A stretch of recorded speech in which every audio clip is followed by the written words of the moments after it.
Welcome to the Convention Creatives podcast.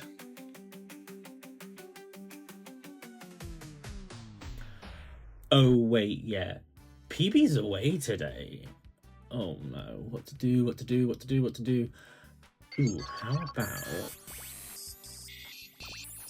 Oh, hi Jay. Hi Nandi. I've realised I'm going solo on today's podcast because PB's away, so I'm kind of like all on my own.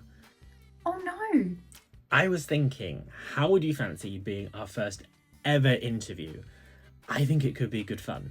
Oh my god, I'd love to. Let me just go get ready now. You're amazing. I will see you shortly, okay? So guess what, gang? You heard correctly. We have a very special guest joining us now. None other than Nandi, the creative powerhouse behind Squishi Kitti. If you didn't already know her, Nandi is a UK-based artist and business owner known for her bold, colourful designs that fuse kawaii aesthetics with alternative fashion. From clothing to accessories, her brand has become a standout in both the online creative space and the convention scene. I reckon today we're going to be talking about her journey as an artist, her experience running a successful business while also being a parent, and even her newest venture, Buff Kitty. So, sit back, relax while I find something better to wear, maybe even a change of scene, and let's get to know the legend that is Squishi Kitti. Let's go.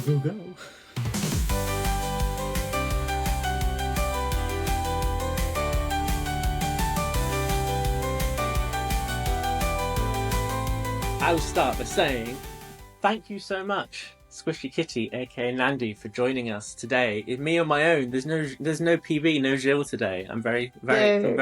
So yeah, I appreciate you coming along to keep me company for today's episode. It's actually quite exciting for me because I've been following your stuff. Obviously, you and Jill have a long friendship and have been very creatively encouraging of each other for a long time. But I just think there's so many interesting aspects of your life and how you do stuff that I really want to get to know better. And I actually think our audience would really love to have an understanding behind the world of Squishi Kitti. So I'm quite excited. So thank you for doing this today. It's okay, my pleasure to be here. So I guess a good place to start is from the beginning. I sort of want to understand, like, how long have you been in the creative scene? Like, even before Squishi Kitti, the brand, like how far back do you think it was that you started getting into a creative world? I would say probably from an extremely young age, because I have always been surrounded by my parents who are creative, my sister who's creative, and my sister would draw a lot when she was younger as well. Like, she's an incredible artist. I look up to her a lot. So I was always around that. And my parents would play like a lot of musical instruments and things like that. So I've always been within that sort of creative world. It was probably when I saw Sailor Moon and Cardcaptor Sakura and Dragon Ball Z was when I realized that, wow, this is something I really want to know how to do. So I would spend a lot of time learning how to draw anime, manga, things like that, and learn about Japanese culture and fashion, and just, yeah, I'd say that pretty much shaped me to where I am now. But I used to do a lot of drawing, a lot of photography, a lot of videography, a lot of music. I was just, in general, I loved being creative. So yeah, probably when did Sailor Moon come over to the UK? It was like 99, wasn't it? So yeah, probably 1999. Oh my god, it's so long ago. Don't. It makes me feel old. I don't like it. Yeah, same. Neither. And when did that sort of interest in art and design sort of evolve? When did you start seeing that evolve into Squishi Kitti? Like, did Squishi Kitti as an identity, as a vibe, I guess you'd say, as a persona, did that sort of happen before you decided, oh, this is my brand? Can you see like an evolution between that and where Squishi Kitti started? Yeah, so I'm just trying to think of the timeline. I did a lot of drawing, and then I got into photography, and I stopped drawing. I was like, I'll never be good enough. I just hated all my art, and I just focused on photography. And I remember in 2015, I said to my sister, I really just want to get back into art again, and I need to think of a handle for my Instagram. What the hell should I do? Like, I had no idea. I didn't want like drawings by Nandy or anything like that. I just felt really boring. I've got no issue with people who use that sort of handle, but for me, I wanted it to be something completely different. And so randomly, me and my sister were going through my art, and it was a lot of me drawing cats, people with cats. It's just lots of cats. Slightly obsessed with cats. And she was like, well, there was this one drawing of this girl hugging a cat, and she was squishing the cat. And my sister said, well, Squishy Kitti. And I was like, that's so fucking weird, but I love it.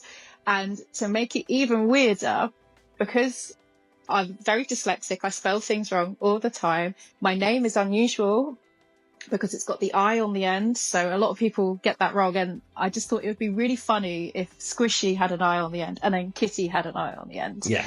And that sort of was the beginning. And I often thought maybe I should change the name because it is so out there and so weird. I've had nothing to do with art whatsoever, just my love for cats. No, every time I asked followers, even when I only had 1,000 followers, I was like, should I change my name? And they said, no, keep it. It's fucking weird. And so here we are now with Squishy Kitti. So weird, but it's me. I think it's so good because I think it's so hard sometimes, especially think of social media now where it is. Like, it's so hard to have a brand that is uniquely yours and uniquely like, this is something that is about me. It's about my love of drawing cats at one point, but also the fact that even just down to the spelling is like a reflection of a part of who you are. I think it's not easy. It's not easy to sort of have a brand like that.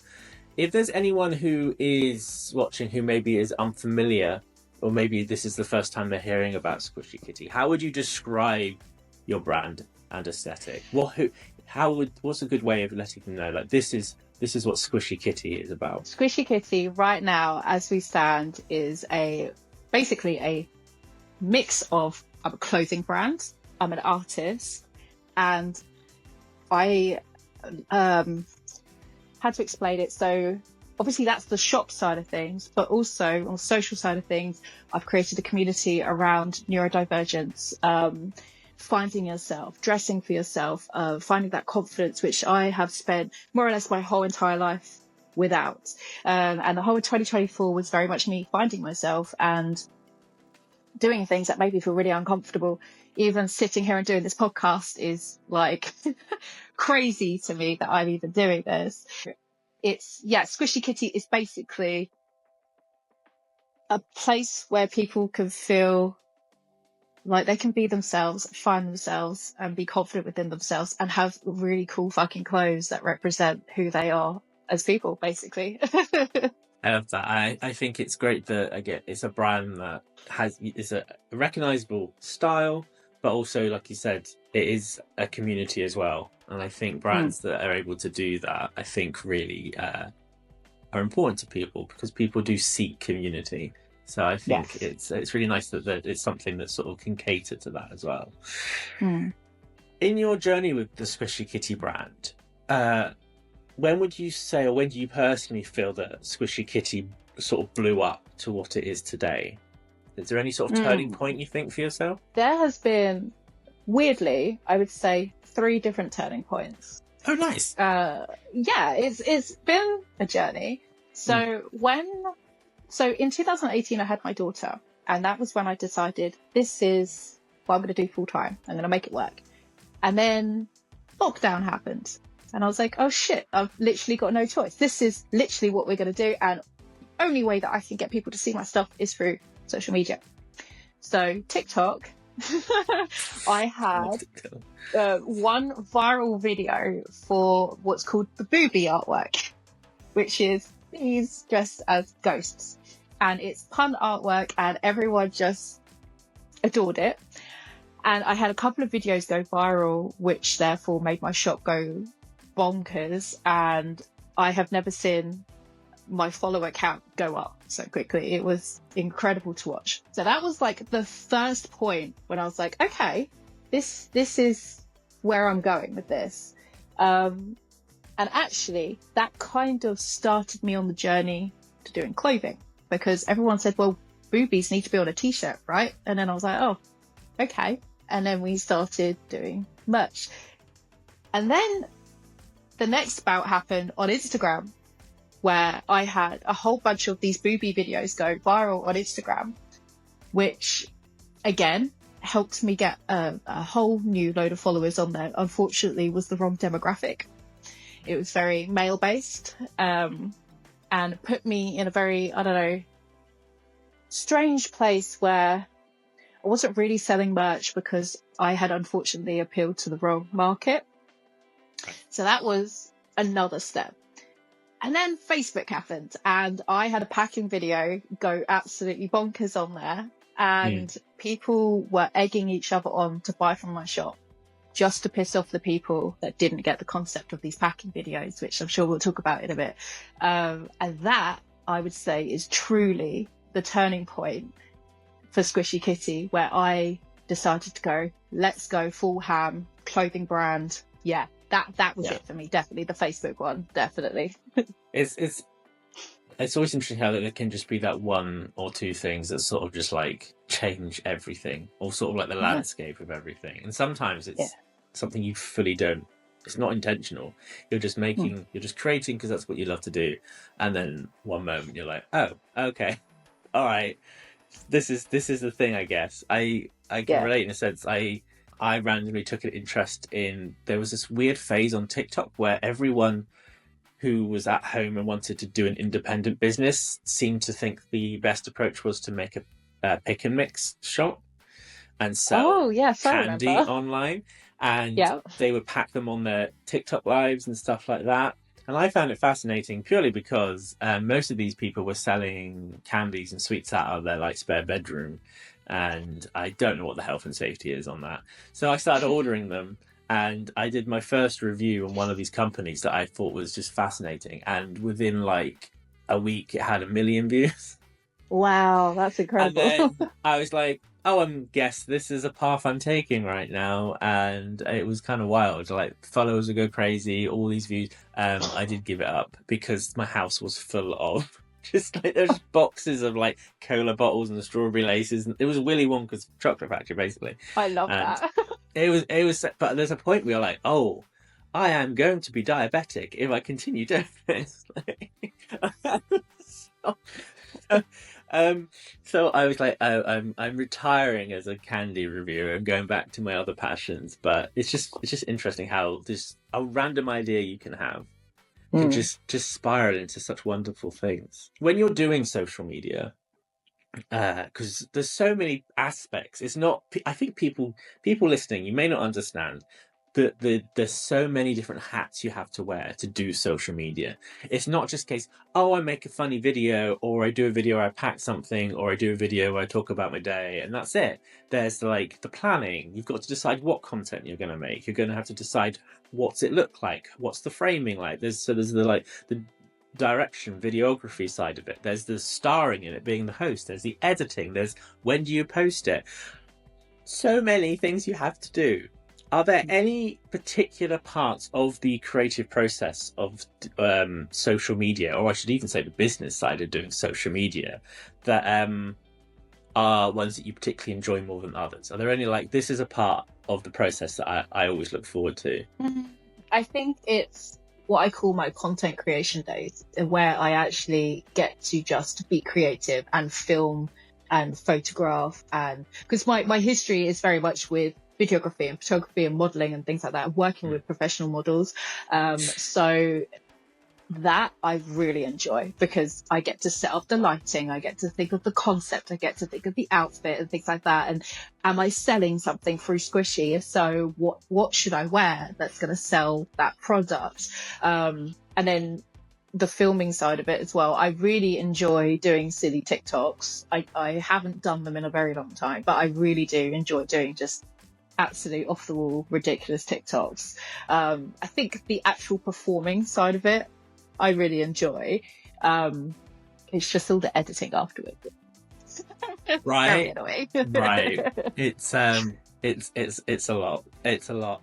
But it sounds is. like then that having had that experience you sort of discussed at the beginning in terms of like photography and modeling and stuff, that actually is a skill that's come in really useful, because anyone who's seen your stuff on social media, I think, would probably understand that these aren't thrown together photos. They're very much everything seems very intentional. Your lighting, your posing, your angles, everything.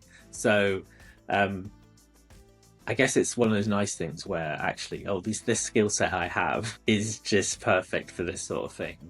Are there Thank any you. particular of the styles of videos that you're most proud of?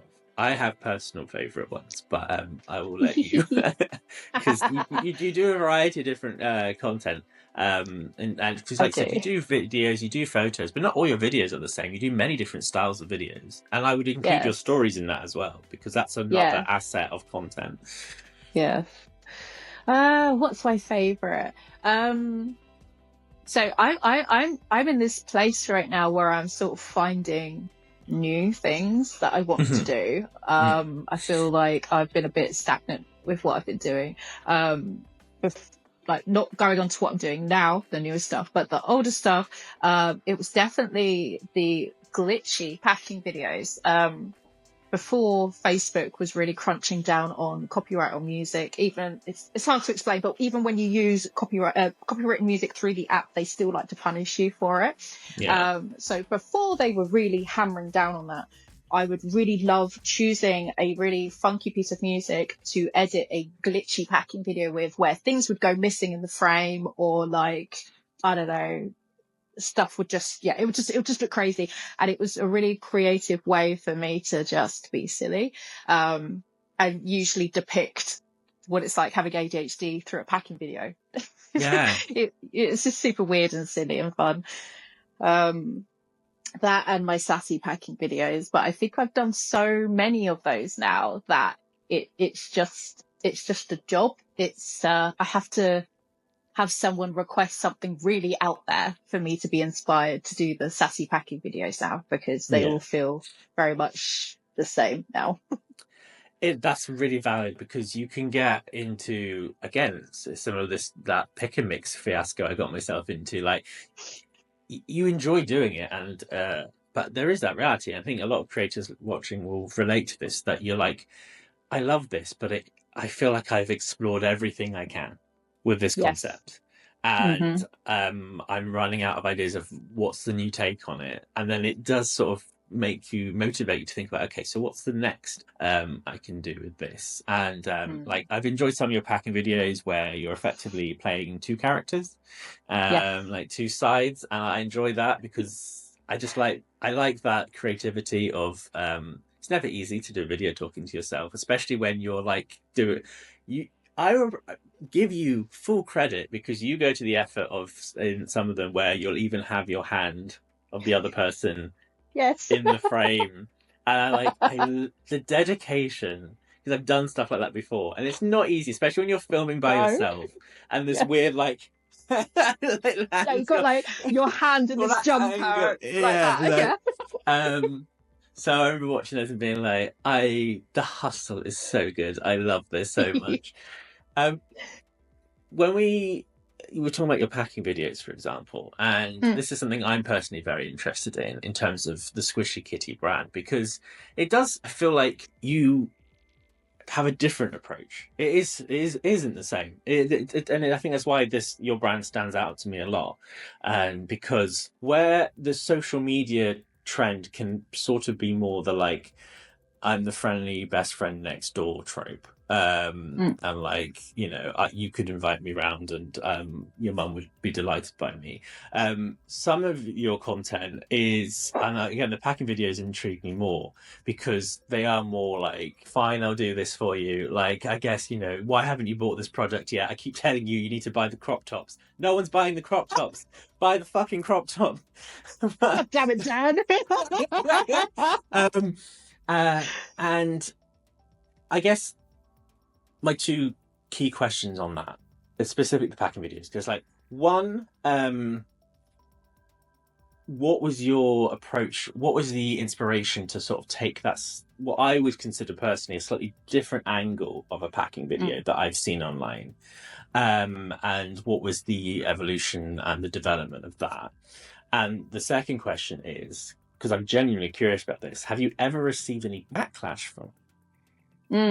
Okay, good question. Okay, so the packing videos came from this TikToker that I randomly came across. And it was to this certain audio. I can't even remember the name of it, frustratingly, but she was just like deadpan at the camera, she was making a piece of clothing, and everything she did, she was sewing, and she was like at the camera, just like, and then she'd be chewing gum and just be like, "Why the fuck are you watching me?" type. It was just, it intrigued me, and I sent it to my friends, and I said, "Imagine if you could make your whole social media based off of like this." Like, imagine if I did a packing video, like this.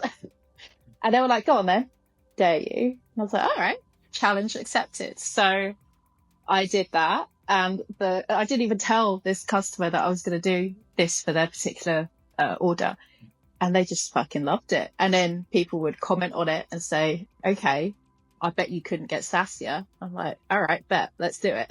And then I'd get sassier and sassier and sassier to the point where I'd be throwing people's packages around and just like flipping off the camera and just acting like I'm really pissed off to be here. Like, how dare you make me work? It was a beautiful evolution, because I was so just at this point of where I had all the booby stuff go viral, and I was like, I'm so sick and tired of being objectified. I just needed to like change it up. And yeah, that was basically my inspiration, was this random chick on TikTok that, was just deadpan at the camera making her clothing. And I never, ever, ever thought it would become the thing that it is today. I think I've done over 100 packing videos. I think it's near enough 120 packing videos now, which is just insane. That's so amazing. But yeah, no, the backlash, yes, I do get a lot of people that are confused. Maybe my acting is that good. I never went to acting school or anything. I never, ever considered myself to be an actor, but people are just like convinced that I'm truly pissed. And on TikTok, no, not TikTok, Facebook, that one particular video that went absolutely bonkers viral. Everyone was just like, "Why would I ever buy from you? You're just so moody. You should appreciate people buying from your shop." Then I would reply and say, "This customer actually specifically asked me for this video. I'm actually giving good customer service because the customer asked for it, right? Even if they want to be told off." I was going to say, because sometimes people don't understand that it's sort of, this is this specific part of the brand, this is a performance, and also at the end of the day, as with everything we do, it's all consensual, and it's this thing of like this is almost like the agreement, the parasocial agreement with that particular customer, that this is, everyone knows what's going on. No one's like, this person's nice, I'm going to order something, and then you turn around and go, "You're a dick." Like, that's not what's happening. That's not how it works. It's this sort of like, it's effectively a business agreement. And that's why it works. And it clearly has worked, because like you said, you've done over 100 of these things, which means people are coming back. Or people are specifically being like, "That's really cool. I would love to have a packing video like that. That seems really awesome." So like people are like, "Oh, I would never have that." Well, clearly people do. So exactly. And it was really funny. Like, people just kept making bigger orders, and then I'll do videos where I go, "For fuck's sake, this person's just spent, no joke, £600 on my shop. What's wrong with you? Why have you not got other things to spend your money on?" And then someone will come along and go, "All right, that's £700. I'm like, "What the fuck?" Literally, I'm sat there like my phone's buzzing with all these orders, and I'm like, are people okay? Like, they just want to one up each other. It just seems bonkers to me, because it's your money. But you know, they genuinely love the brand, they want the clothing, but they also love that recognition of like, that's their order being packed online, and they find it funny. So there we go. And I think that's the key thing with parasocial relationships, and I think as actually a lot of artist creators will find themselves that is a large part of the branding they do, is parasocial stuff where you sort of have this relationship with your customer base. And I think it's understanding what's the best way I can engage with that. And there will be people who unpacking videos are really, regardless of the theme or how you approach them, packing videos are a great example, because it's that, like, I'm packing this for you who's watching this at home, and it's a validation of being seen by the person you're ordering from, which people do take a lot from. Yes. There are a lot of people who watch this podcast who are at the early stages or entering the creative world and just getting a feeling for what they want their own brand to be, how they want to approach doing business and stuff. And I think this is actually a really important question I'd like to ask on behalf of those people, which is for people who are starting out in this sort of world and are sort of at the very early stages of parasocial stuff through business.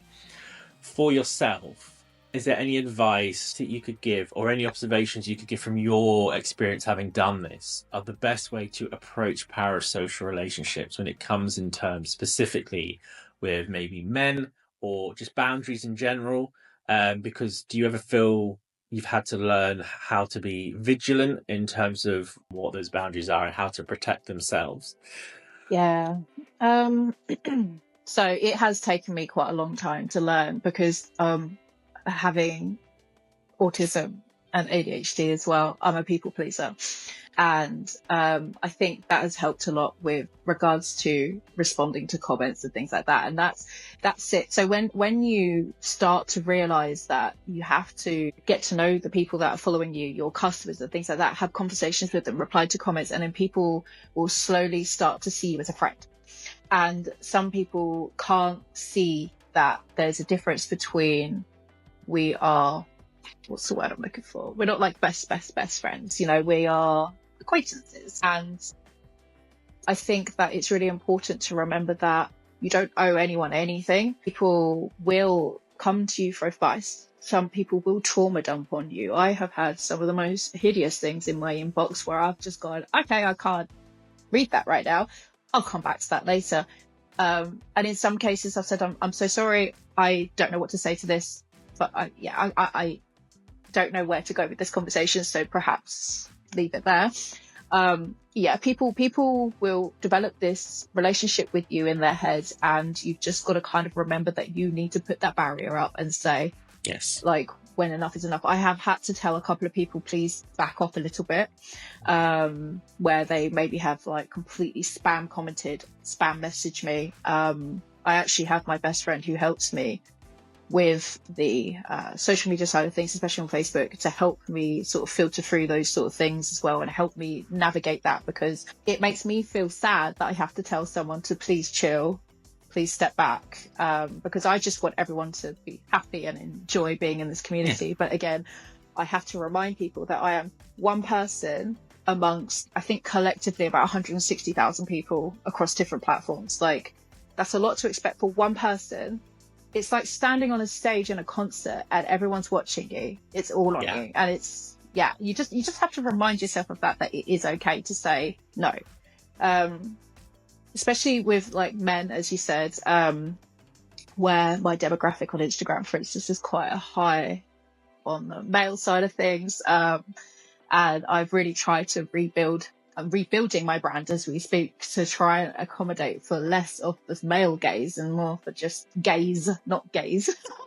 We didn't say that so clear. I mean, we're the front of the queue as well, to be fair. We love it. Yes.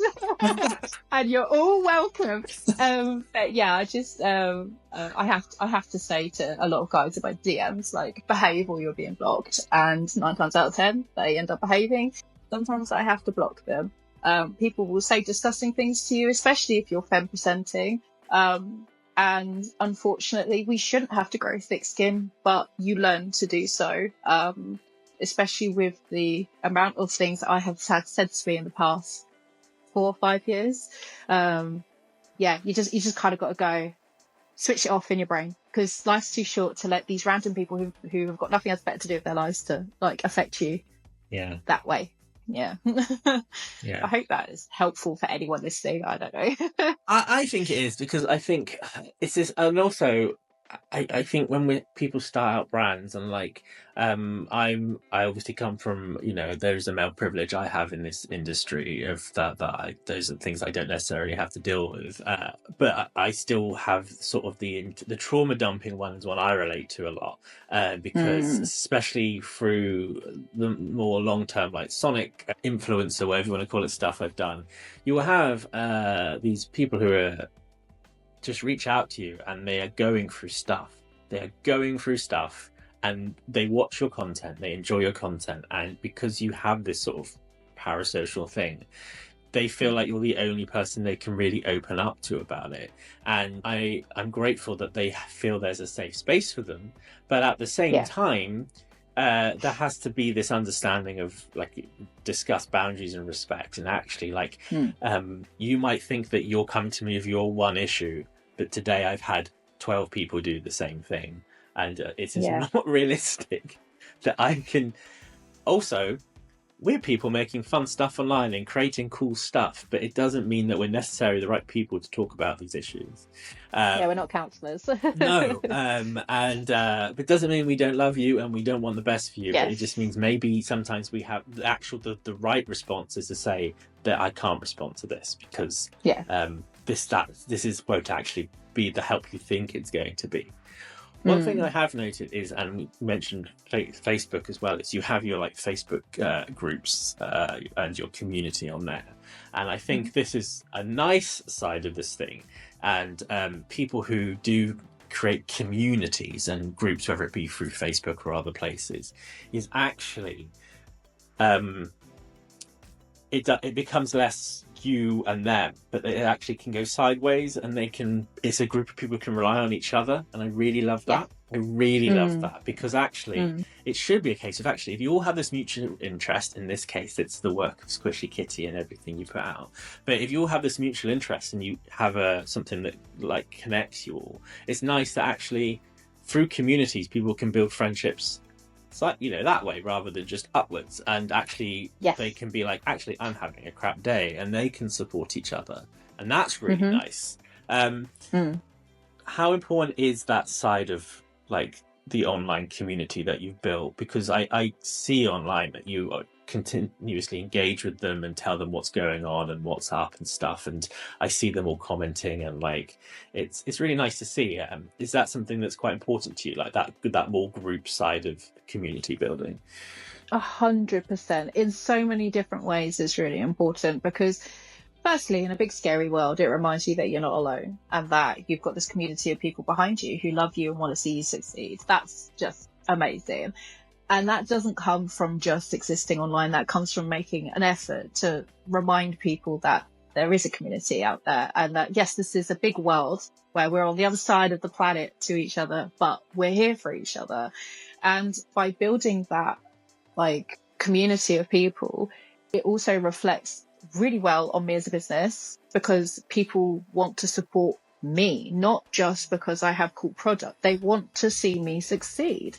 And that is just amazing, like how a stranger would want to support another stranger in that way. But I guess what I have built is a lot of people message me often daily, multiple times a day, different people saying, wow, you've inspired me. Do you know how much of an inspiration you are to me? You've encouraged me to do this.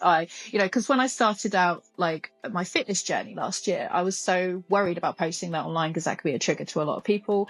And the amount of people that were like, no, we want to see this. And this is when I realized that Squishi Kitti and having such a big social media presence, it does not have to be all about product. People want to know you as a person. They want to know what you're up to. They want to know what your thoughts and feelings are on things, and they want to see me succeed, even if it is through the fitness journey that I have taken. And starting this Facebook group was the best decision I ever made, because I can't remember the exact point where I said I can't do this. I was so burnt out. I think it was last summer. I was like, I can't keep up anymore, because people were like literally commenting things with, I wish we could meet up and be best friends, or could we start talking more, and things like that. And I'm like, I can't. It's a lot. It's so much. It's a lot. Yeah. And I hate forced situations on me like that. I have PDA autism, so pathological avoidance. So if someone tells me to do something, I will not do it. And so if someone says, I want to be your friend, I'm like, and that's not me being a dick. That's just my neurodivergence and my brain. And I never, ever would ever want anyone to feel bad for saying that to me. So that was that moment where I went, right, said to my best friend, Steph, we need to start a Facebook group. We need to get everyone on that Facebook group so people can find community within each other and don't have to rely on me to help them. They can, like you said, they can help each other. And this group, I think we're now over 1,000 group members, and some people post about their journey to being sober. Some people post their outfits. Some people post that they're nervous about doing something and, can they have some support? And it's just really lovely to see. And the day that I started that group and invited people, I said to them, I am not the focus of this group. I am not going to be the one that likes and comments on every single thing. And that's not because I don't love you. It's just that I have to I'm doing this so I could take time on other avenues to make sure that I can continue to be Squishi Kitti and continue to give product and content, So yeah. No, it's great, and I think it's such an awesome thing, and I find it very encouraging. And it's not easy to do because you do have to, even though they support each other, you're sort of the one overlooking, nurturing that space to make sure it is the space it needs to be. So, and that isn't that's time in itself. So the fact that it's where it is now is such a testament to the commitment and work you've put in. So I would definitely, it's good. It's awesome. It's so good. The only other thing I want to talk about on this map, what was just a touch on parasocial, but I find it so interesting, is, again, we talked about the packing videos, the Facebook groups. Again, there's so many different facets of what Squishi Kitti has branded. But another aspect of it is your use of Instagram stories. And because it's another side. Because you have the edited videos, which are very much, if you don't mind me saying, that they're very performative, because that's what they are. You're doing a role, you're fulfilling a character, and as we all do, we dial ourselves up to 11 to do things like that. And then you have the community side of that, which is more about just nurturing a space where people can be there for each other. But then I find the Instagram stories actually an integral part to that as well, because that's, to me, a very vulnerable, transparent side of yourself. That is you basically being like, I've had this issue today, I'm not feeling well, or my mental health's in the bin, or everything's a bit much. And was that ever a conscious decision to be that transparent and that open about how you're feeling? Or was that just something that just naturally started happening and you didn't even consciously think about it? I think deep question. It is a deep question. No, it's a good question. I think it subconsciously just went in that direction. So a little bit of a backstory. I have a very good friend, Candy Valentina, and she actually was the person that I started doing very small conventions with. And that would be the first time I'd document my outfit, or I'd take a photo, or we started a podcast, which didn't last very long, but we would do little videos that were to promote it. And I enjoyed that side of it, but I was really, I didn't know what to say, and I felt really and it was always her doing the talking. And when lockdown happened, I found myself stuck in this bubble of my own world, and I had no one really to talk to. And I didn't want to be, this sounds so crazy, I didn't want people to judge me or anything like that, or give me advice. I just wanted to have a diary, almost, just to have somewhere that I could just talk. And subconsciously I started doing that a lot on different Instagrams that are now shut down, like my personal one with my daughter and things like that. I, for some reason, started a whole Instagram around her, and then I was like, no, shut that down, don't like that. But I would be really open and honest on stories on there. And then as Squishi Kitti sort of evolved more, I just found, by being able to pick up my phone and talk to stories, it gave me so much more confidence with talking on camera. How to present on camera, that it doesn't matter if I wake up and my hair is in a messy bun and it looks like a fucking pineapple, which it does 90% of the time, because that's me and it's real. I feel, because of this this need to people please. I have like a 4-week turnaround on my shop, and I feel people need to understand why that is. So by coming onto stories and being like, today I'm going to do this and today I'm going to do that, or it didn't quite work out today, or fuck, I feel like shit today, like whether it be mental health or physical health, it reminds people that like the reality of being one person doing it all, you can't just bash out orders quickly. You can't just, I don't know, you can't be 100% like you said all the time. And it's helped me find myself as a person more. And when people come to me and say, hey Nandy, I don't know what to do with my social media, I feel like lost, I don't know how to present on camera, I don't know how to talk, I say, one, stop giving a shit about what other people think about you, because that is what's holding you back. Two, just pick up your phone and talk to the goddamn camera, and don't worry too much about tripping up over your words or saying the wrong thing or anything like that. As long as you're not being awful as a person, as long as you're a good, decent person, it will be okay. And people, I genuinely forget half the time that there are so many people that watch my stories, and they come up to me at conventions and they're just like, I feel like I know you. And I'm like, oh shit, yeah, because of my stories, which I completely forget that I do. But yeah, it's built a really lovely community around that, actually. Yeah. No, it's awesome. And again, it's worth saying to anyone listening that we all do different approaches differently, and they're all valid. And like for me, for example, personally, well, my dog just slowly ties up the Henry, what are you doing? What are you doing, mate? What are you doing? Get involved. Don't make no. Do you want to go under the blanket? You want to go under? You want to go under? Oh. Okay. You happy now? Okay, he's happy. Oh. He likes to sleep under blankets.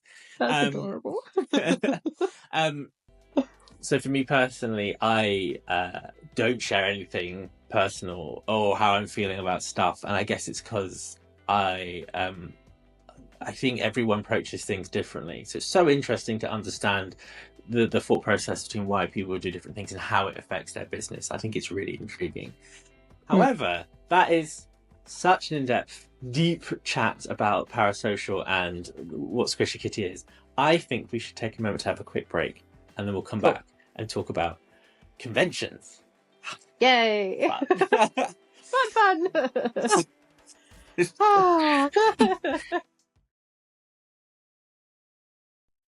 Don't forget you can find Squishi Kitti on Instagram, TikTok, and more at squishy_kitty. Plus, check out their store at www.squishykitty.com. Yes, and we're back, and we're here to talk about, we are the Convention Creators Podcast, so I guess we should probably talk about conventions.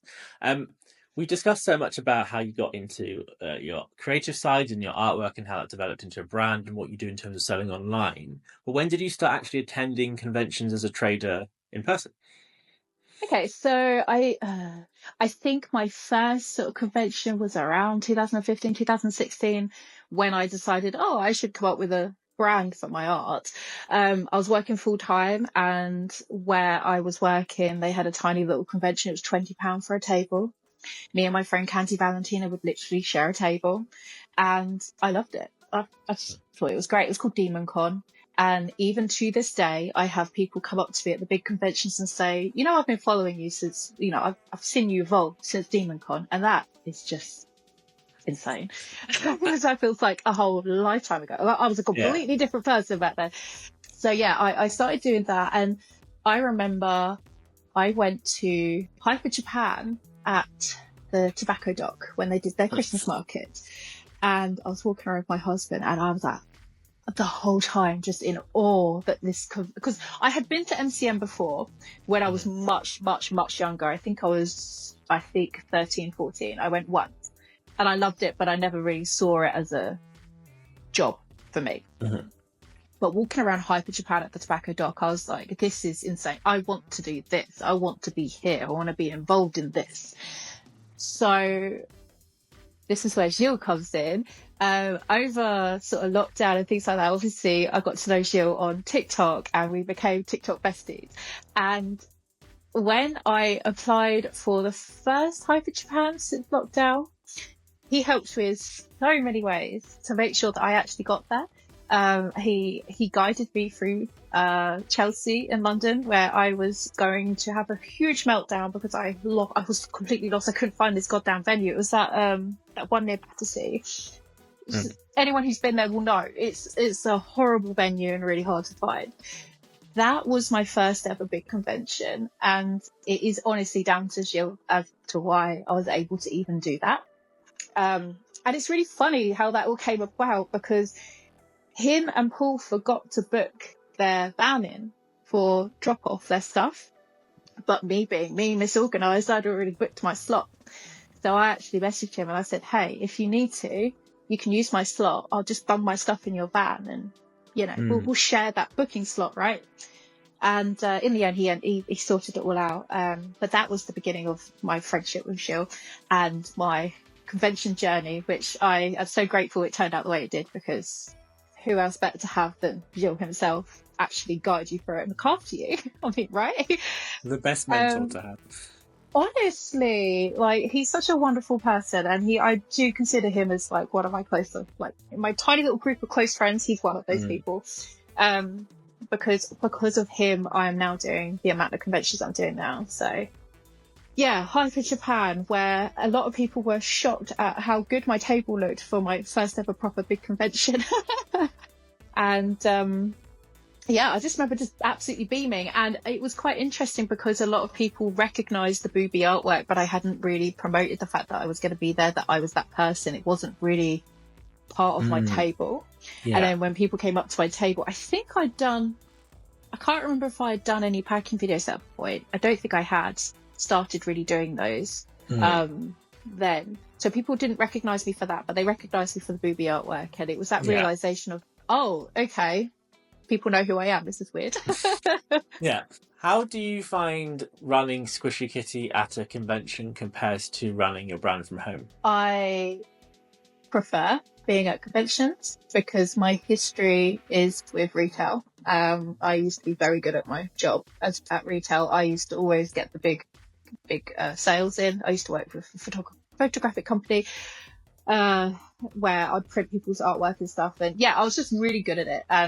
Put it down to probably I was masking because I know how to put on the customer service face, which obviously burnt me out a lot. But I can use that at conventions, and I feel talking to people about what you've got at your table, what you're about, that you've actually designed. Because a lot of people don't realise that I actually have designed what I'm selling, because they see my skirts, my dresses, my hoodies, and they just think for some peculiar reason that I've just batch ordered them from AliExpress.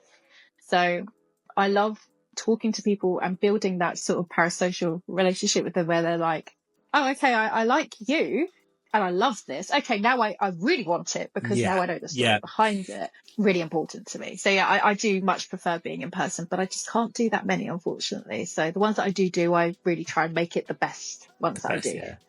Are there any favourite conventions that you like to attend? Because I don't do so many, I would say they're all up there for different reasons.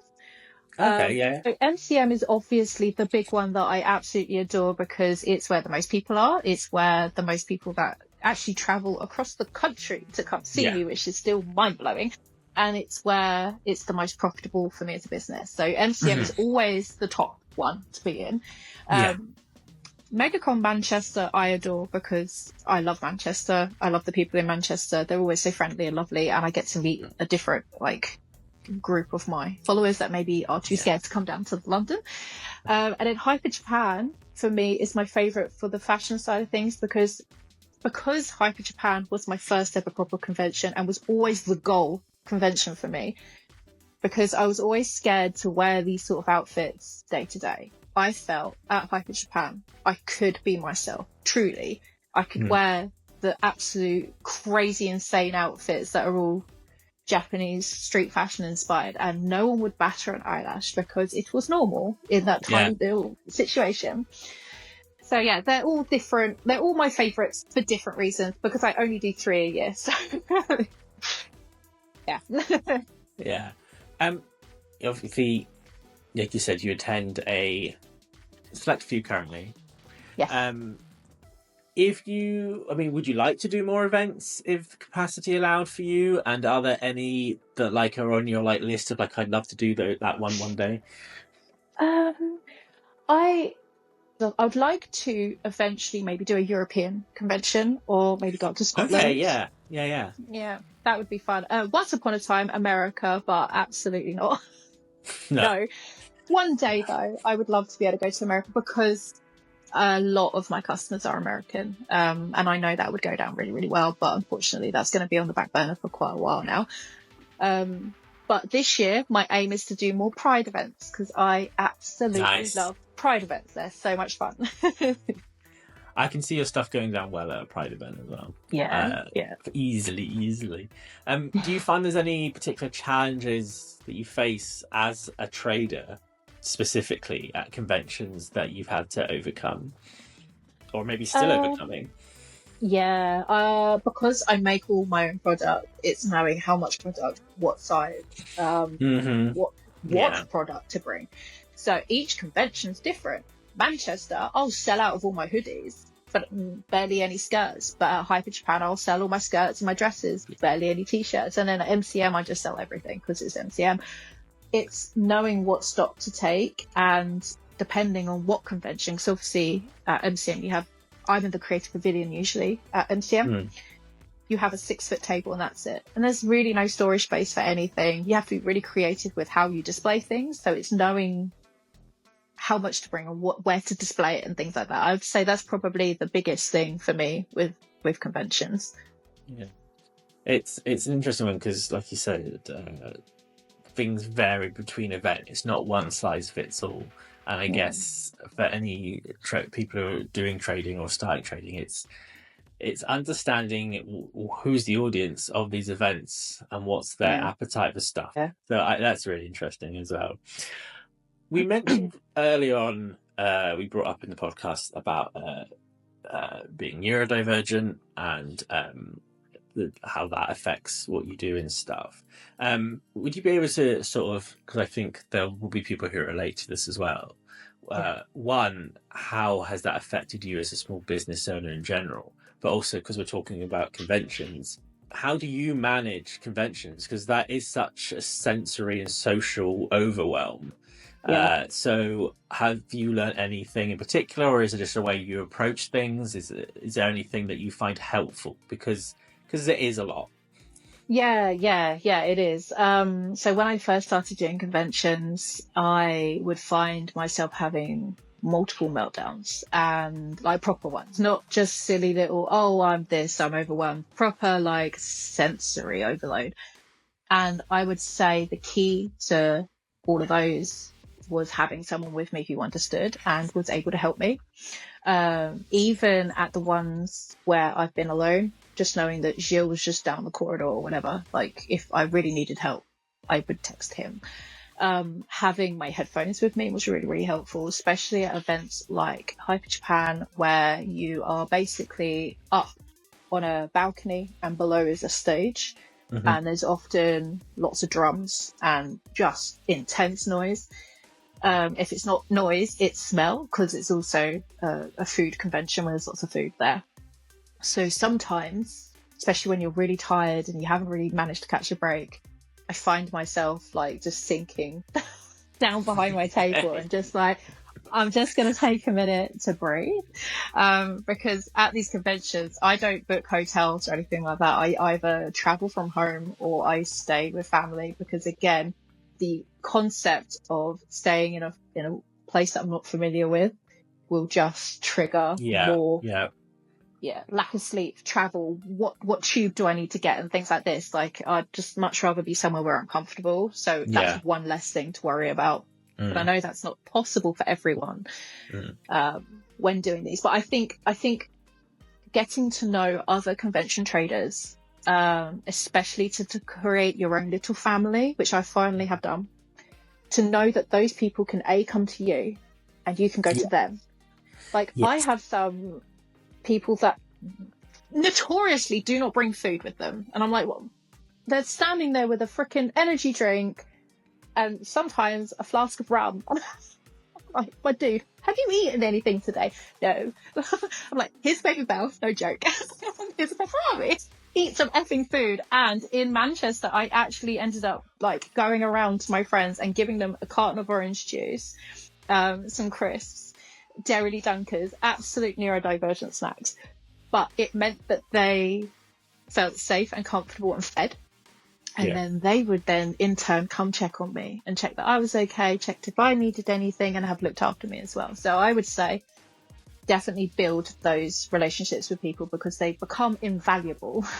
They really do. And I will say for you guys listening and watching, Nandy's not joking, because I did MegaCon London, which was my first time attending a large-scale convention in a trader capacity, and you weren't even there as a trader. You had come along and you brought your daughter along, and you literally were there. And I've got Babybel, I've got Pepperami, I've got Haribo.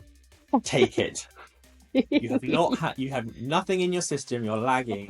Have the sugar.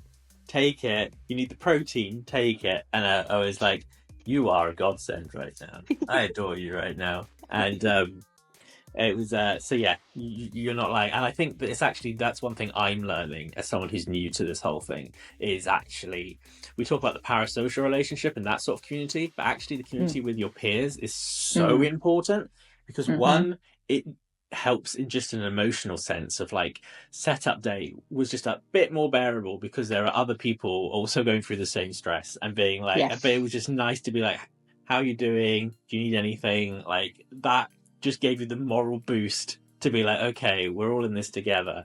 And then also throughout the day, people would check out each other's tables when they had a moment and see how each other's doing and stuff. And it was just like, oh, this is a family. This is really a family. Yes, and it is. It makes it just that I would never want to go into that space in the long term, feel like I'm doing it solely by myself, because I do think it would feel like just it's horrible, all encompassing.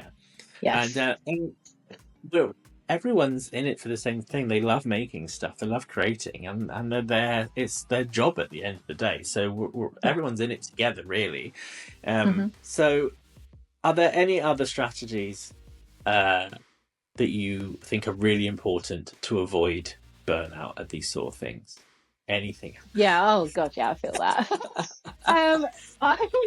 To be fair, I'm still learning how to, so from like the business side of things at home, I'm still learning to balance everything, and I think just giving yourself grace and time and saying like, it's okay if you're not creating, as long as you are still ticking over.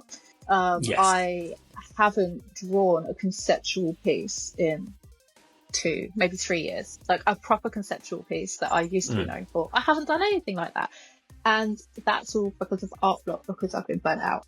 So rather than punishing myself and going, god damn it, Nandy, you're not a real artist, you haven't drawn anything, I've just gone, you know what, I'm just enjoying putting my creative spark elsewhere whilst I regenerate that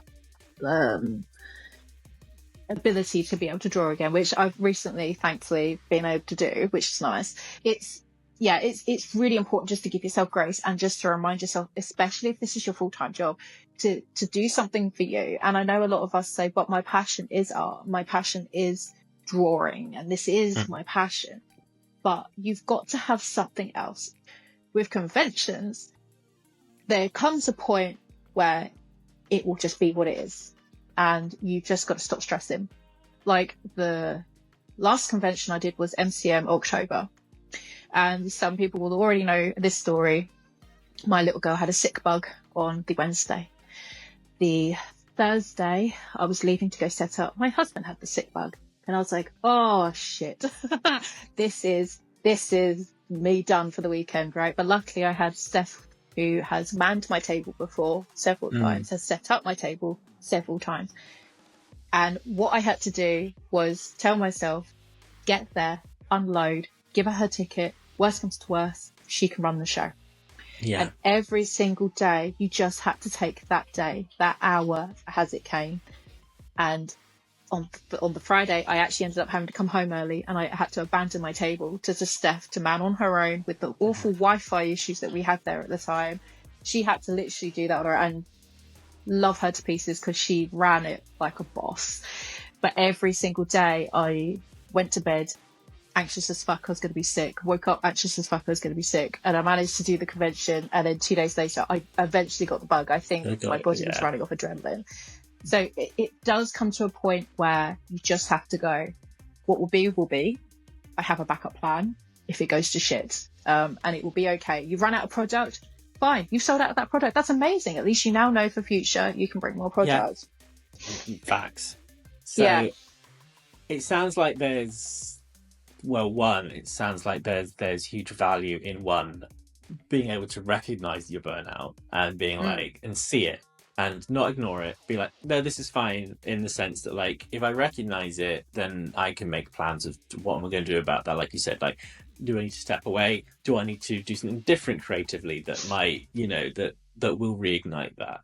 And then there's the other aspect of it, which is recognizing and understanding that not everything is in your control, because it is in our nature to assume we can fix everything. So maybe we should take the route that doesn't deeply upset us, because through all the stress about how's it going to work, the reality is the situation will be the same. The stock issue will be the same. It won't change. It physically won't change. So let's use that energy into things we do have control over. And definitely the most important thing is, for those things, is it's lessons to learn for next time. It's all learning. We never stop learning.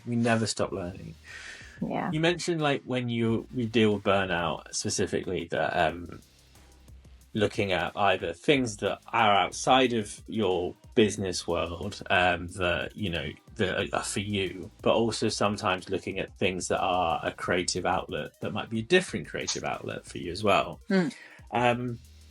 And you have relatively recently, you have expanded a side brand, a new brand, which is Buff Kitti as well. And could you just tell us all a bit more about Buff Kitti? Sure. So I started swimming in 2022 just because my joints were fucked from having a kid, and I just really needed to, like, fix myself. And I ended up going to the gym last year, and the amount it helped me mentally as well as physically was just astronomical. It was a wake-up moment of, oh, this is how I can manage my ADHD. I like this a lot. And it became such a hyper focus because I go almost 6 days a week. Because when you start to see this change in yourself, you start to become obsessed with it. And I think a lot of people who have gone down this gym route would agree. And whilst being in that world, I was like, oh my God, I would love to do gym wear. And have really cool gym wear, because there's like a handful of what I would call alternative goth gym wear, because goths still go to the gym, like, we want cool shit to wear. Exactly. So Buff Kitti initially was on Threads. I would post a lot about my gym stuff, and people would say, you're not Squishi Kitti anymore, you're Buff Kitti. And I'm like, nah, bro, that's not how that works. Because Squishi Kitti is my brand. But obviously strangers on the internet don't know that. And so I started up Instagram just to track progress. And as it sort of got more attention on there, I got more attention for it on Facebook. And then, like I said, the gym wear stuff, everyone was like, so when are you starting gym wear? And I'm like, oh, we're all in for this, are we? So I have been teasing everyone with the concept of gym wear. My Villain Era merch, which is my most recent drop that I've done, was based around comfortable gym wear. So joggers, super crops, like hoodies that sit like here. Yeah. So from other fellow neurodivergent people who need to wear crop tops even in the thick of winter, it gives you something warm to wear still, but you still have I don't know, it feels nice. I don't know how to explain it. I just like wearing crop tops. And I ended up doing gym bags and things like that, just really trying to, like, make stuff that I want to use when I go to the gym. And I've recently found a manufacturer. I'm in talks with them. I've been mocking up designs. I've put them on my Facebook group, and everyone is losing their shit over it because it's different and it's unusual and it's fun. It's that dark but colourful edge. So yeah, Buff Kitti is honestly started off as just a place for me to document my gym stuff and not shove that down the throats of people in Squishy Kitty land, specifically on Instagram. But no, it's just slowly become this thing of, buff kitties now are going to become gym wear and all this kind of cool fitness stuff. It's exciting. Well. It's very exciting. I think it's, and again, you're right. Like, actually, the gym area is not really an area that gets a lot of attention. And I know for a fact that all those people, a vast amount of them, do go to the gym. So they would probably want a gym stuff that reflects the sort of other interests they have as well. It makes perfect sense. Yeah.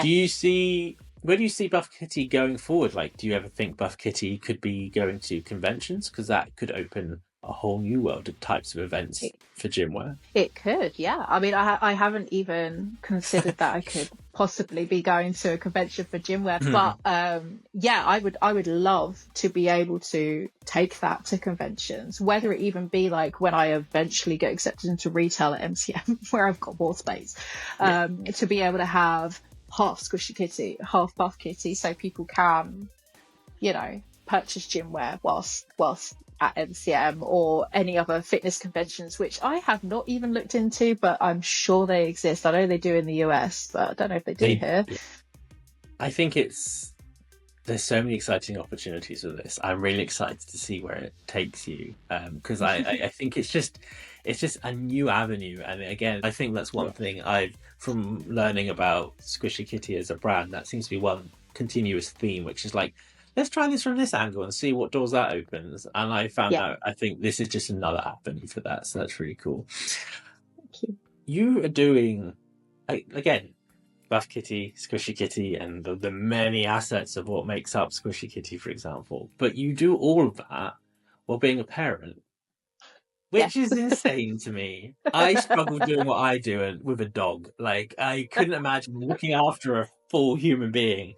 Because like you said, you do art, you do social media, you attend conventions, and get to have the blessing of being a mum at the same time. And it's how do you even begin to manage like the balance of everything while also being involved in like your child's everyday life? Like how do you where do you begin? Oh, that's a good question. I don't know. No, I just do it. No, honestly, she is the reason why I'm here doing what I'm doing now. And to some people, the idea of having children is just like, nah, fuck that. And that's valid. That's fine. That's fine. Children are not easy. But they are so rewarding and so amazing. And literally, she was the reason why I was able to quit my ex-toxic job. Like, I was there for 10 years. I hated it. She was the reason I was able to do that. And she was the reason where I went, you know, I need to do something more here. And at the beginning, when she was a baby, it was really easy to do this sort of stuff. It was really easy to put makeup on and do a TikTok or whatnot. And then she started walking and it was like, oh shit, this is a bit difficult.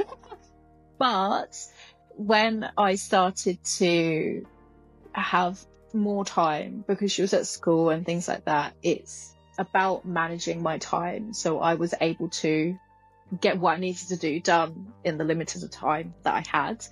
And that, you know, accepting that when she's off school and it's half term like it is right now, because it was a nightmare even trying to book this with you because she's around, you know. And obviously we can't have Millie in the background making lots of noise, so it's just the realities of my life. But yeah, I've been very fortunate because my daughter is technically disabled. She's autistic, non-verbal, special needs. So we can't even get just like a childminder for her. So it was finding a support system of people that understand her and her disabilities and are able to help whilst my husband works full time, whilst I'm trying to run my business. They can actually help me with that. And actually, now she's 7, she watches me. She watches me do my outfit videos. She watches me do my outfit photos, and she copies me. And she wants my merch. Like I mean, you met her at MegaCon. She had a Buff Kitty jumper on because she's just obsessed with it.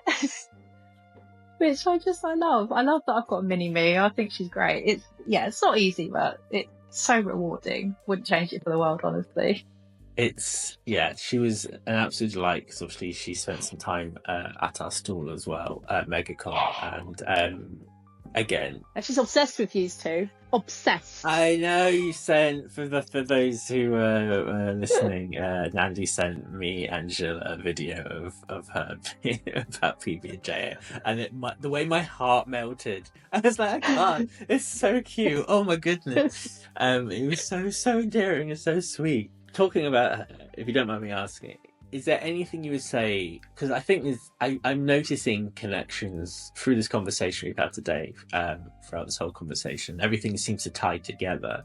And I feel like this is another one that ties together, which is there anything you would say is specifically rewarding about running a business while raising a neurodivergent child?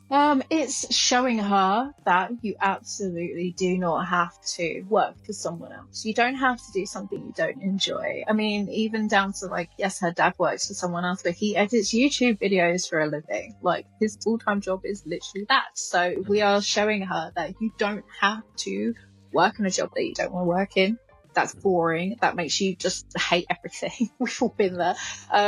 It's showing her that you can be unique and colourful and yourself, and just celebrate that. And I can see it. She's so bright, and I can really see that there is a bright future for her with her career going forward. And I would say that is just, and being able to say that mummy's worked really hard so we can afford to do this, and it's teaching her the value of money and work and things like that. And yeah, I think it's setting those stepping stones for her future to be bright and hopefully successful in whatever she ends up doing.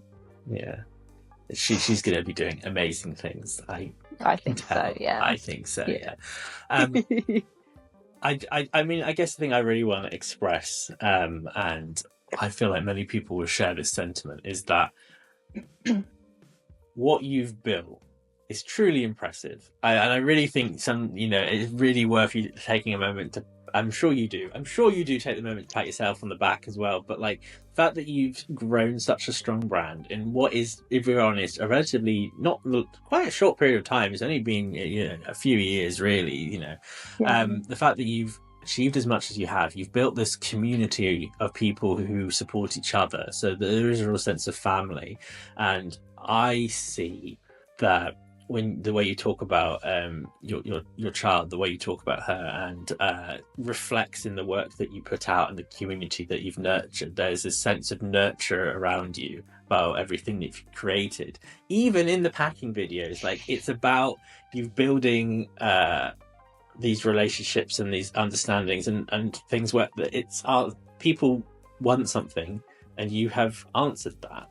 And the fact that you've been able to do it through this brand and through your art, I think is really inspiring. And I just want to take a moment to say that I think all of this stuff together, Buff Kitty, the fact that you do it as a mum, and all of this stuff is just truly amazing. And I think it's I'm very inspired by what you do. So yeah, I think it's worth sharing. It's really sweet.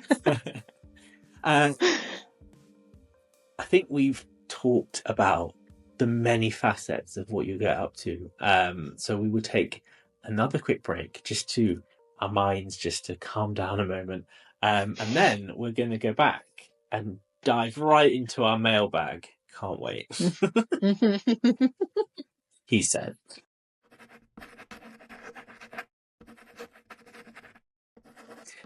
And we're back, and we're in the final segment of the podcast, which is some of my favourite bits, because it's a bit where we get to understand a bit more about, well, me and my co-host, but my co-host is away.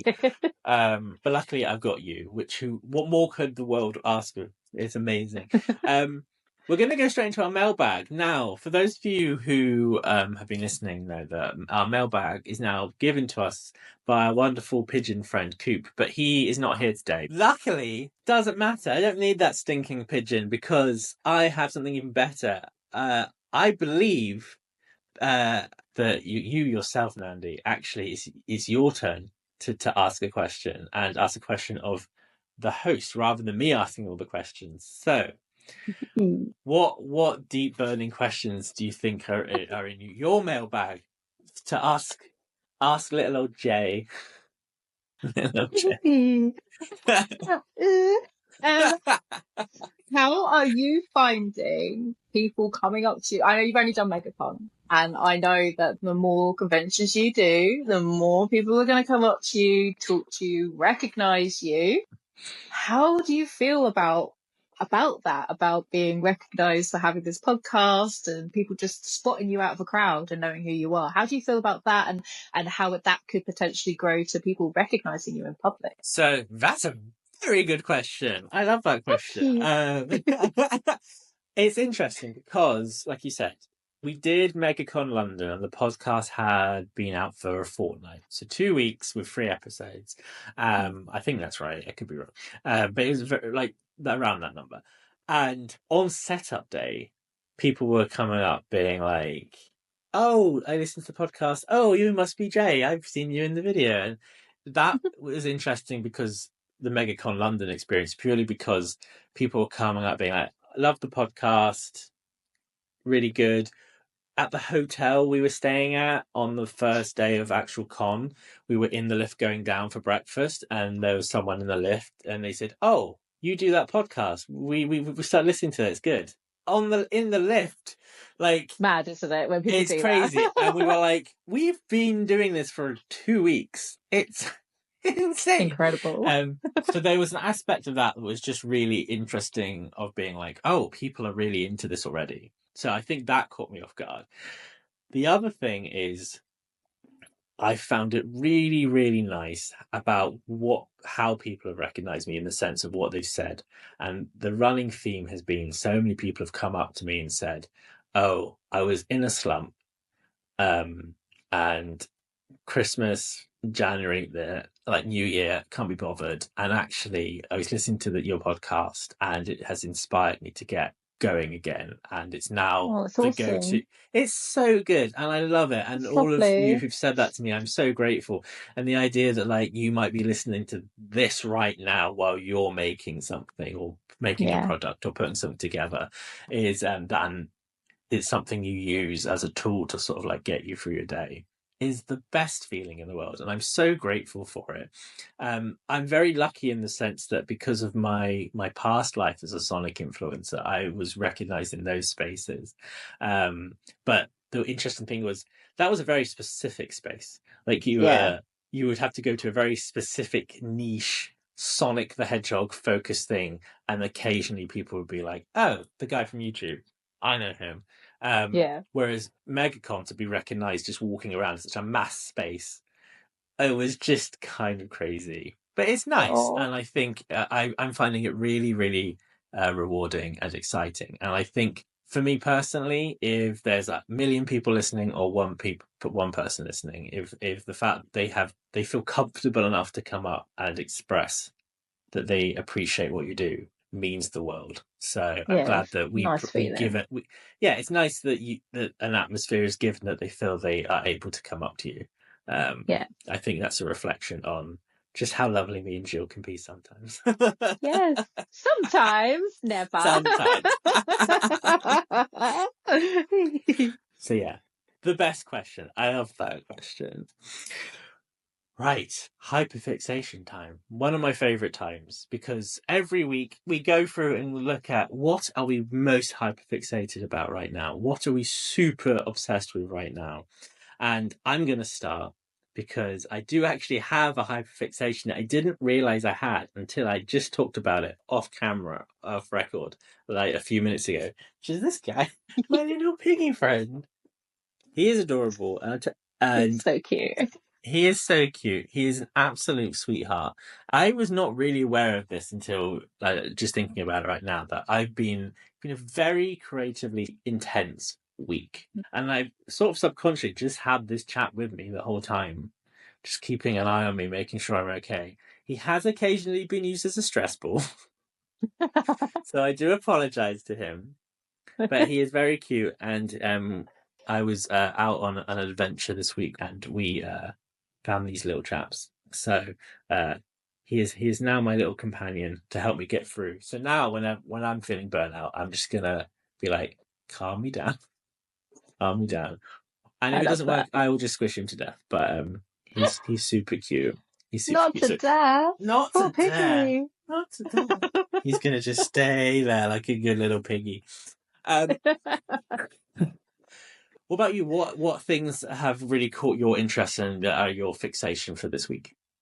So finally, I actually do have something that's a hyperfixation because I've just been struggling so much with life, and I've just been quite continuously sick, so I've just been feeling really about everything. But I had a moment of realization of where I can go forward with my content, and it's fashion. And I love fashion as it is. I love creating outfits. I love color. I love shape. I love everything about it.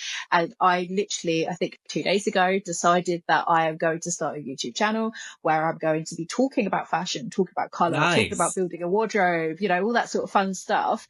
Because the amount of people that say to me, I wish I had your confidence. I wish I knew where to start. Oh my God, how did you even come up with that outfit? The most, in my eyes, simple outfit. People love it.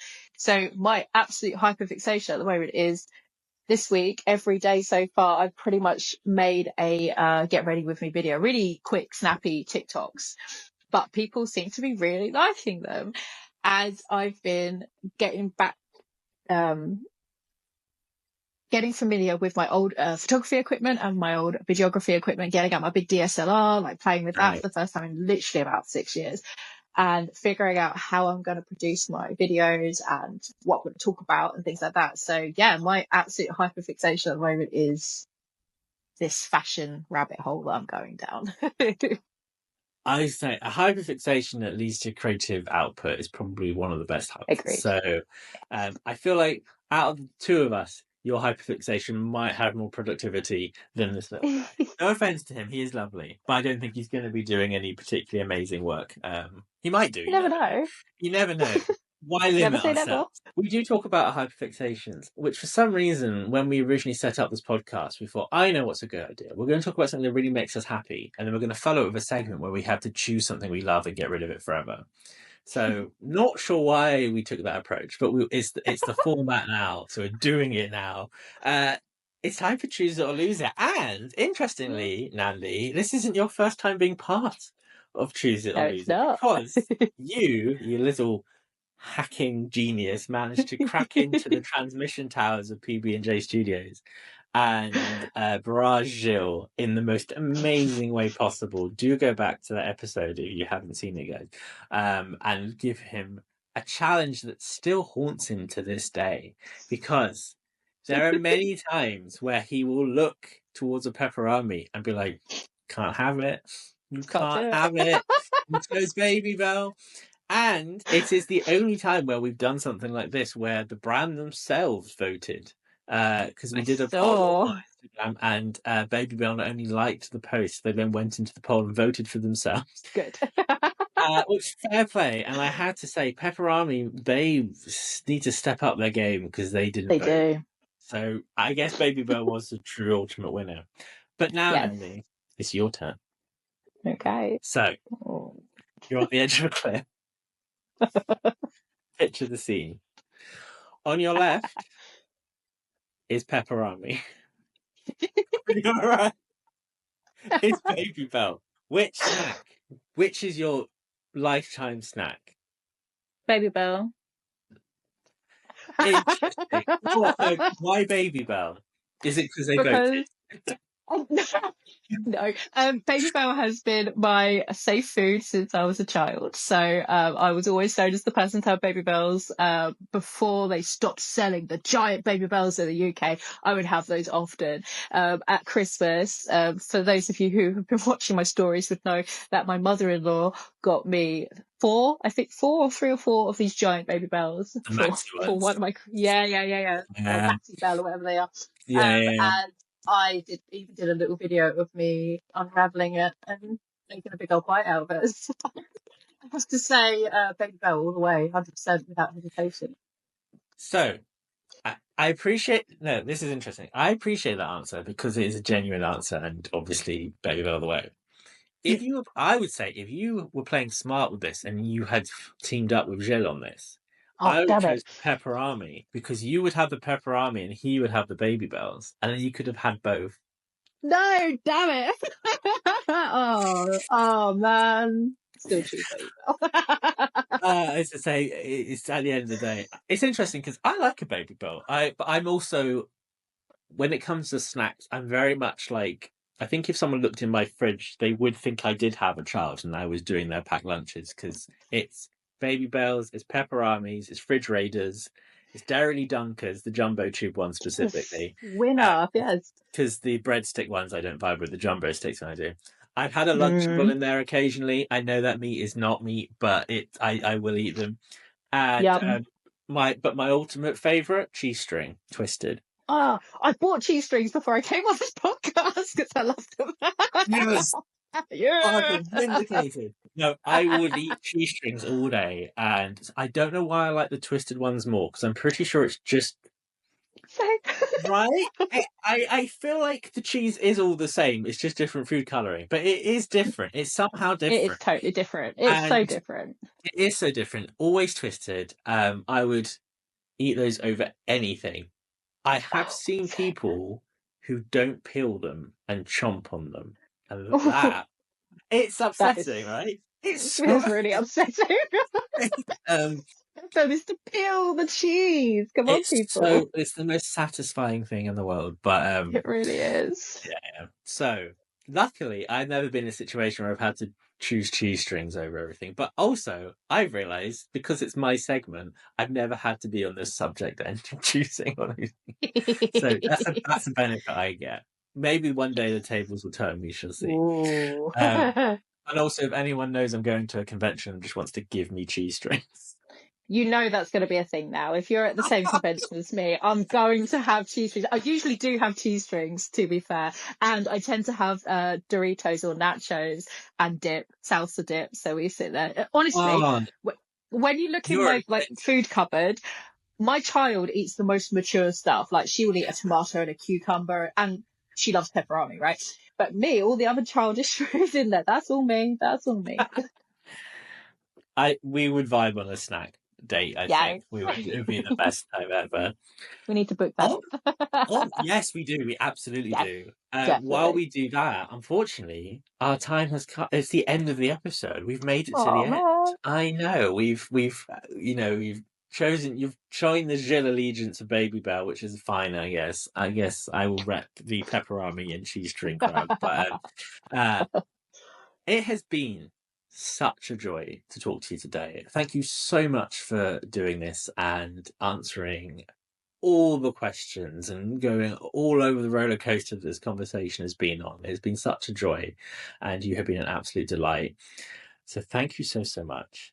Thank you for having me. It's been so good. If people aren't already following you, in which case sort yourselves out and get on it, where can they find you online? Oh, I'm everywhere. So Instagram, Squishi_Kitti. I'm obviously on Facebook, but I know a lot of people don't do Facebook anymore. I'm obviously on TikTok. I'm on Threads as well. And I already have a YouTube channel. I just haven't uploaded to it properly yet, but there will be lots and lots of stuff coming soon on my YouTube channel as well. Awesome. So yeah, do check out Squishi Kitti. If you're already following Squishi Kitti, or even if you're not, do check out Buff Kitty as well. Give all those socials a follow too. And if you're listening to this, you enjoyed this podcast, the first thing you need to do is, one, rush over to Spotify if you're listening on there and give us a 5-star review and leave a comment telling us why you think Squishi Kitti is such an amazing human being. If you are listening on YouTube, do the exact same thing. Subscribe, click the bell. And if you're listening on Apple Podcasts, head over there, 5-star review, write in the review something about why, again, Squishi Kitti is just the best, and I will keep an eye out for those and see which ones are my favourite and maybe share them on socials. So do that, because if you can't afford to support us, we do have a shop selling some PB&J merch. But if you don't have that, we totally get it. If you just share the podcast, leave us a 5-star review, it really does help us in a major, major way to get noticed by Apple and Spotify. So do it. It costs you nothing, but it helps us in the best way ever. Do it, or I'll tell you all off. Or maybe do it and she'll tell you off if that's what you want. Whatever you want, we'll make it happen. Yes. Consensual. Consensual, yes. I'll do a special little video. What is my life, honestly? For clarification, that is not being promised at all. No. Just There's no jokes. expectation. Yes, just jokes. I know what you people out there are like. But yeah, it might encourage people to do it, and then you'll have hundreds, and then I'll cry. But it might really help you guys. There we go. You know. There we go. Yeah. Thank you guys for listening. We are back for another episode next week. Until then, thank you very much, and we'll see you then. Goodbye. Bye.